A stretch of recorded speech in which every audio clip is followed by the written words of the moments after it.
জর্দাই হোক আর ঘরে তৈরি জর্দা হোক, বেবি সুইট না হলে যেন চলেই না। হ্যালো এভরিওয়ান, আসসালামু আলাইকুম, welcome back to my channel মিষ্টি ফুড বাই লিপি। আজকে আমি আপনাদের তৈরি করে দেখাবো মজাদার এই বেবি সুইটসগুলো। তো এই বেবি সুইটসের প্রত্যেকটা স্টেপ ফলো করবেন, আমি সমস্ত টিপস অ্যান্ড ট্রিক্স সহ আপনাদেরকে বলে দেব। আর আমি এই মিষ্টি তৈরি করার সময় কি কি সমস্যা বা প্রবলেমগুলো ফেস করেছিলাম সেগুলো আপনাদের সাথে শেয়ার করবো ইনশাআল্লাহ। আশা করছি পুরো ভিডিওটা দেখবেন, আর দেখলে আপনারাও আমার মতন এরকম পারফেক্ট মিষ্টি তৈরি করতে পারবেন। আর রেসিপি ভালো লেগে থাকলে চ্যানেলটা কিন্তু সাবস্ক্রাইব করতে ভুলবেন না। তো প্রথমে আমি এখানে হাফ কাপের চাইতে একটু বেশি পরিমাণের আমি গুঁড়া দুধ নিয়ে নিচ্ছি। হাফ কাপটাকে একটুখানি উঁচু উঁচু করে ভরে ভরে দিয়েছি, আর পরিমাণটা কিন্তু অবশ্যই খেয়াল রাখবেন। আর আমি নিয়ে নিচ্ছি 1 টেবিল চামচ পরিমাণের ময়দা, আর অবশ্যই ময়দা নেবেন, আটা নিলে কিন্তু হবে না। আর হাফ টেবিল চামচের চাইতেও একটু কম নিয়ে নেবেন বেকিং পাউডার, বেকিং সোডা কিন্তু আমি ব্যবহার করিনি। তো সমস্ত কিছুকেই ভালো করে চামচ দিয়ে মিশিয়ে নেবেন। তো চামচ দিয়ে মিশান বা হাত দিয়ে মিশান, সমস্যা নেই। এখানে হাফ কাপের সাথে আমি 1 টেবিল চামচ পরিমাণের ময়দা ব্যবহার করেছি, আর হাফ চামচের তো কম পরিমাণের কিন্তু বেকিং পাউডার ব্যবহার করেছি। তো সমস্তটাকে ভালো করে মিশানোর পর এরপর দিচ্ছি 1 টেবিল চামচ পরিমাণের ঘি দেওয়ার পর ভালো করে হাত দিয়ে আমি মিশিয়ে নিচ্ছি। আর এই মাখানোর কাজটা যদি আপনি পারফেক্টভাবে করতে পারেন তাহলে কিন্তু আপনার মিষ্টিটা খুব সুন্দরভাবে তৈরি হবে। তো আমি এখানে 1/4 কাপের মতো দুধ নিয়েছি, আমার কিন্তু সম্পূর্ণ দুধ লাগবে না। আমি যখন মিষ্টি তৈরি করবেন তখন অল্প অল্প করে দিবেন, আর আঙ্গুলের যে মাথাগুলো আছে সেগুলো দিয়ে হালকা হালকা করে আলতো আলতো করে একেবারে নতুন বউ বিয়ে করার পরে যেরকম মহব্বত আসে ওরকম মহব্বত করে এটাকে মাখাতে হবে। আলু ভর্তার মতো চটকালে কিন্তু ভাই তেল বের হয়ে আসবে, তখন কিন্তু আপনার এই মিষ্টিটা তৈরি হবে না। তো আপনারা কিন্তু দেখতেই পারতেছেন কিভাবে করে আমি একটা আঠালো আঠালো ডো তৈরি করছি, আর খুবই আলতো হাতে কিন্তু এটাকে নেড়ে চেড়ে নিচ্ছি। বেশি কিন্তু ফেটায় নিচ্ছি না, আর বেশি করে কিন্তু চটকায়ও নিচ্ছি না। তো এরকম একটু আঠালো করে তৈরি করবেন, ভয় পাবেন না। এরকম একটু আঠালো হলে মিষ্টিটা খুব সুন্দর হয়। বেশি টাইট করে কিন্তু ডোটা তৈরি করতে যাবেন না। তো এই তো ভালো করে যাতে কোনো লাম্পস না থাকে, হালকা হাতে প্রায় 2 থেকে 3 মিনিটের মতো হালকা করে নাড়াচাড়া করে মাখায় নেওয়ার পর এটাকে ভালো করে সম্পূর্ণটাকে এক পাশে করে রেখে এরপরে ঢাকনা চাপা দিয়ে আমি 10 মিনিটের জন্য রেখে দিব।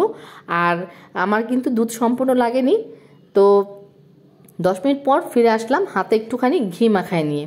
তো হাতে একটু ঘি মাখায় নিলে এই মিষ্টিগুলো তৈরি করতে কিন্তু সুবিধা হবে।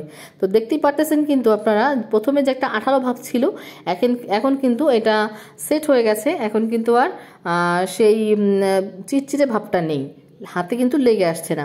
তো আমি প্রথমে একটা মিষ্টি তৈরি করে নিচ্ছি, আর মিষ্টি যা তৈরি করতে হবে পুরা এর যে মিষ্টির যে বডিটা আছে পুরোটা মসৃণ হতে হবে।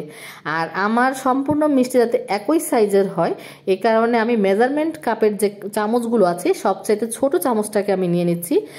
সাইজ যদি সব একরকমের হয় তাহলে দেখতে সুন্দর লাগবে, এই কারণে। তো আপনারা চাইলে এর চাইতে বড় অথবা এর চাইতে ছোট করেও মিষ্টিগুলো তৈরি করতে পারেন।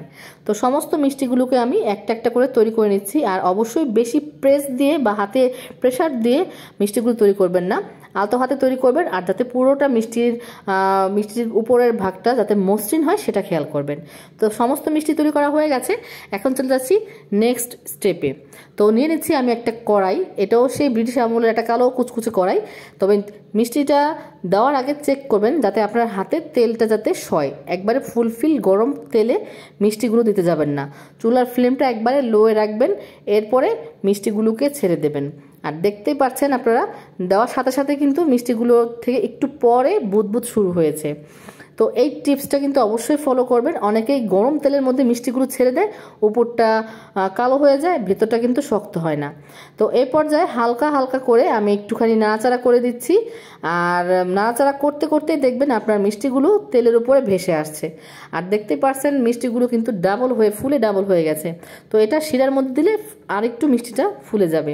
তো এখন আমি হালকা হালকা করে একটু নাড়াচাড়া করে দিচ্ছি, আর এগুলো আপনি থেকেই ঘুরে ঘুরে কিন্তু কালার চলে আসবে। তো এই পর্যায়ে আপনারা কিন্তু মিষ্টি কিছু তুলে রাখতে পারেন, তাহলে কিন্তু আপনাদের সাদা সাদা মিষ্টি তৈরি হবে।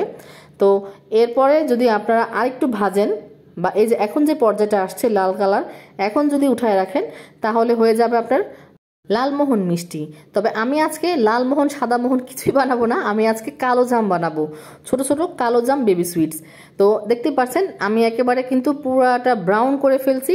তো যখনই ওই লাল টাইপের হবে তখনই হালকা ফ্লেমটা বাড়ায় দিবেন, তারপরে খুব দ্রুতই এরকম লাল কালারটা নিয়ে আসবেন। তো এটাই কিন্তু খুব সুন্দর কালো চমচম হয়ে যাবে।